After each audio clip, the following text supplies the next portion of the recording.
Blood pressure কত থেকে কত থাকলে আপনার জন্য ভালো, কত থেকে কত লেভেলের মধ্যে থাকলে আপনার জন্য স্ট্যান্ডার্ড, বা কত থেকে বেশি হলে আপনার জন্য ক্ষতিকর, বা ডাক্তার দেখাইতে হবে বা ওষুধ খেতে হবে।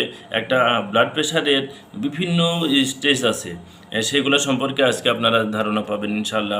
ভিডিওটা শুরু থেকে শেষ পর্যন্ত দেখুন, তাহলে আজকে ব্লাড প্রেশারের অনেকটা অবস্থান বা লেভেল সম্পর্কে জানতে পারবেন, যে ব্লাড প্রেশারের কত লেভেলে থাকলে বা সিস্টোলিক ডায়াস্টোলিক কত লেভেলে থাকলে আপনার জন্য ভালো, কতটুকু থাকলে ক্ষতিকর, এগুলো জানতে পারবেন।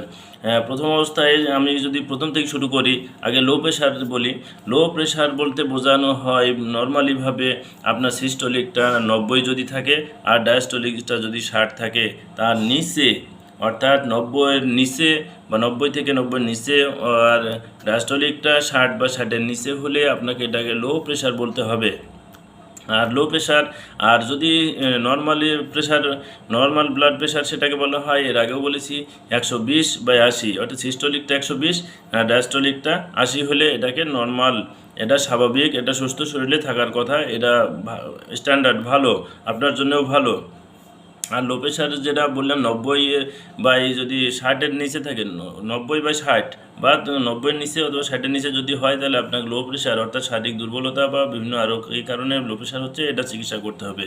আর 120/80 হলে এটা স্বাভাবিক, এটা আপনি সুস্থ আছেন, সবল আছেন, আপনার কোনো সমস্যা নাই, এটা বুঝতে হবে। আর এই হাইপারটেনশনের স্টেজ আছে, অর্থাৎ উচ্চ রক্তচাপের স্টেজ আছে, স্টেজ 1, স্টেজ 2, আর হাইপারটেনসিভ ক্রাইসিস, এগুলো হাইপারটেনশনের পিরিয়ড আর কি, বা অবস্থা, যে কোন অবস্থানে থাকলে বা কোন লেভেল থাকলে সেটা আপনি চিকিৎসা নেবেন না হসপিটালে যাবেন, এটা বোঝানো হবে। যেহেতু 120/80 এটা নর্মাল, যদি সিস্টোলিকটা 120 থেকে 129 থাকে বা 30-এর নিচে থাকে, আর ডায়াস্টোলিকটা যদি 80 থাকে, তাহলে এটা আপনাকে বলা হয় এলিভেটেড হাইপারটেনশন, বা এই অবস্থা, অর্থাৎ আপনি হাইপারটেনশনের বর্ডার ক্রসে যাচ্ছেন, মানে নর্মাল ব্লাড প্রেশারটা আপনার ক্রস করে ফেলছেন, সেটা এখন আপনাকে হাইপারটেনশনের বর্ডারেই গেছেন, হাইপারটেনশন অর্থাৎ উচ্চ রক্তচাপের রোগী হওয়ার সম্ভাবনা আছে। আর স্টেজ 1 যদি হয়, যখন 130 থেকে 139-এর পর্যন্ত সিস্টোলিক ব্লাড প্রেশার যদি থাকে 130 থেকে 139, আর ডায়াস্টোলিকটা থাকে 80 থেকে 89 পর্যন্ত, তাহলে স্টেজ 1। আর স্টেজ 2 যদি 140 বা 140-এর উপরে হয় সিস্টোলিক ব্লাড প্রেশার, আর ডায়াস্টোলিকটা যদি হয় আপনার 100 বা 90-এর উপরে, 90-এর উপরে যদি হয়, তাহলে আপনাকে বলা হয় এটা স্টেজ 2-এর অবস্থানে। এগুলো আসলে ওষুধ খেতে হবে, বা ওষুধের মাধ্যমে এটা নিয়ন্ত্রণ করা সম্ভব।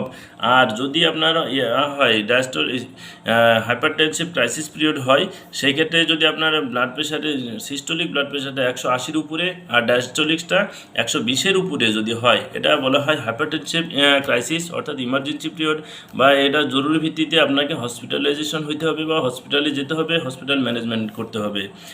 ধন্যবাদ। আজকে আপনার হাইপারটেনশন সম্পর্কে বা ব্লাড প্রেশারের বিভিন্ন স্তর সম্পর্কে জানতে পারলেন। Low pressure, standard blood pressure বা নর্মাল ব্লাড প্রেশার, আর হাইপারটেনশনের যে স্টেজ আছে, কত থেকে কত লেভেলে থাকলে স্টেজ 1, স্টেজ 2 এবং হাইপারটেনসিভ এবং এলিভেটেড ব্লাড প্রেশার, এগুলো সম্পর্কে ধারণা পেলেন। ধন্যবাদ, ভালো থাকবেন। আমার ভিডিওটা দেখে যদি ভালো লেগে থাকে, লাইক, কমেন্ট, শেয়ার করবেন এবং অন্যদের দেখার সুযোগ করে দিবেন। যারা ইউটিউব থেকে দেখতেছেন, তারা আমার চ্যানেলটি সাবস্ক্রাইব করবেন। আসসালামু আলাইকুম ওয়া রাহমাতুল্লাহ।